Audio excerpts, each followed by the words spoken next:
Ayan, so magandang araw muli sa inyong lahat mga kamaestro. So nagbabalik na naman tayo ngayon sa ating panibagong video. Ang video natin ngayon mga kamaestro ay tungkol sa pinalabas dati na DepEd order no, tungkol sa school calendar of activities. No? Kasi may mga nagtatanong po kasi sa atin kung totoo ba talaga na walang pasok no, sa darating na May 2 hanggang 13, 2022. Ayan, so yun po yung pag-uusapan natin dito sa video na to. No? Pero kung bago ka pa lang no, sa aking channel, babay, wag na wag mong kakalimutan na mag-like, mag-comment, mag-share, at syempre i-subscribe mo na rin yung ating YouTube channel, no? El Maestro Sir Anton Official. Ulitin ko po, ang ating pong YouTube channel ay El Maestro Sir Anton Official, no? So paki-subscribe niyo po at hit nyo ang notification bell button para updated kayo, no? Para ma-notify kayo every time na magkakaroon tayo ng mga video katulad nito. Alright. So ayan. So marami po nagtatanong sa atin, marami nag-PM kung totoo ba talaga yung kumakalat sa social media regarding sa hashtag walang pasok daw sa darating na May 2 to 13, 2022. Well, kung pagbabasehan po natin yung DepEd Order number 29 series of 2021, no, nakapaloob po doon yung school calendar of activities natin na kung saan, kung titingnan nyo sa month of May, totoo talagang walang pasok pagdating ng May 2 to 13. Yan po ay in preparation syempre sa paparating na election 2022. Ayan.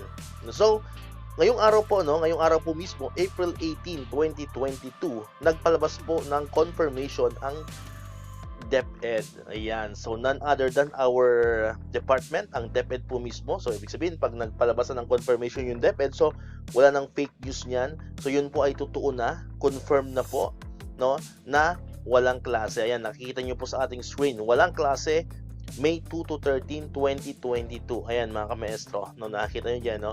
National Election-Related Activities. Ayan, so walang pasok ang mga mag-aaral mula kinder hanggang grade 12 sa lahat ng mga pampublikong paaralan sa bansa. Inalaan ang mga nasabing araw upang gampanan ng mga guro at kawani ng DepEd ang kanilang election-related duties, samantala kung walang gawain na election-related, ang guro ay kailangan mag-report pa rin sa paaralan. Ngayon, para sa karagdagang impormasyon, basahin ang DepEd Order number 29 series of 2021. Ayan, so ito po yung kabuuhang pahayag ng DepEd, no? Ito po yung official na pahayag ng DepEd na kung saan makikita nyo rin sa official page ng DepEd Philippines, no? Pwede nyo rin pong bisitahin yung official page ng DepEd Philippines. Search nyo lang po sa inyong mga Facebook account. Ayan po ang nakalagay, pabatid, walang pasok ang mga mag-aaral sa lahat ng antas sa mga pampublikong paaralan mula May 2 to 13, 2022. Ayon ito sa DepEd Order number 29 series of 2021 na naglalaan sa mga nasabing araw para sa national election-related activities ng mga guro at kawani ng DepEd. Ang mga guro ay naasahan pa rin mag-report sa kanilang paaralan sa mga araw na walang election-related duties o activities. Ayan, so para sa karagdagang impormasyon, basahin ang DepEd Order number 29 series of 2021. Makikita po dito sa link na ito na inilagay natin at inilagay ng DepEd Philippines. Ayan, so malinaw po, mga bata lamang po ang walang pasok.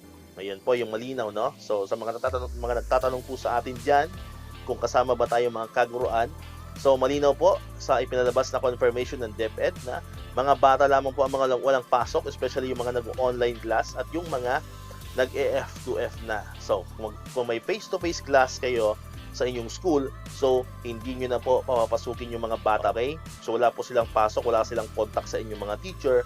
No, same with online class, no? Yung mga nag-online class, wala rin muna silang pasok because makapag-focus nga yung mga teacher sa election-related activities, no? Pag-aayos ng classroom, no? Yung mga iba pang mga documents na kailangan, no? Pagdating ng araw ng halalan. Okay? So malinaw po 'yon, no? So mga bata lamang yung mga walang pasok, ang mga teacher, ang mga employee ng DepEd, papasok pa rin tayo sa ating mga kanya-kanyang school, sa ating kanya-kanyang mga offices para paghandaan yung paparating na halalan. Ayan. So sana po ay nakatulong sa inyo yung video na to, no? Ayan, kung for more information, no? Nakalagay na nga dito yung link, no? Pwede niyo pong basahin diyan. Yung DepEd Order number 29 series of 2021. Ayan. So, yan. So sana po ay clear na sa lahat ng ating mga kamaestro nationwide yung tungkol sa hashtag walang pasok sa May 2 to 13, 2022. Ayan. Again, if you like this video, no, don't forget to subscribe and hit the notification bell button para always kayong updated kapag mayroon tayong mga videos katulad nito. So muli, maraming salamat po sa inyong panunood at pakikinig. Again, Al Maestro, see you on my next vlog. Bye-bye!